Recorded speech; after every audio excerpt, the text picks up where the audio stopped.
পই করে হিসাব রাখতে হবে যে আপনার দুঃসময়ে কে ছিল না।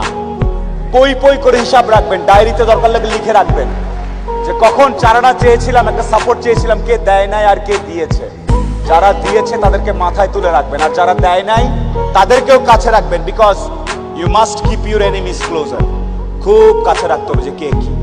এমন কিছু বন্ধু থাকা লাগবে, রাত 2টার সময় মইরা গেছেন, বাইরে বৃষ্টি হচ্ছে, আপনার খবর পাওয়ার পরে সে ওখান থেকে ছুটে চলে আসবে। আর বাকি বন্ধু যাদেরকে বন্ধু মনে করতেছেন সে ভাবে মইরেই তো গেছে, এখন তো বৃষ্টি হচ্ছে, গিয়া কি হবে, কালকে সকালে যাব। এই গ্রুপ থেকে দূরে থাকতে হবে। যেই বন্ধুগুলা বলবে যে বৃষ্টি কিচ্ছু বুঝি না, ও সমস্যায় আছে, এখনই যাব, এইরকম একটা গ্রুপ খুঁজে বের করবেন। আপনার জীবনে আর কিছু চাওয়ার নাই, পরিবার, স্বাস্থ্য আর এরকম কিছু ফ্রেন্ডস আছে। আপনি অলরেডি সুপার সাকসেসফুল, পৃথিবীর সর্বোচ্চ ধনী ব্যক্তির থেকে আপনি সাকসেসফুল। এই তিনটা জিনিস highly you have to maintain, you have to actually maintain this 3 things. বাস, আর কিচ্ছু চাওয়ার দরকার নেই।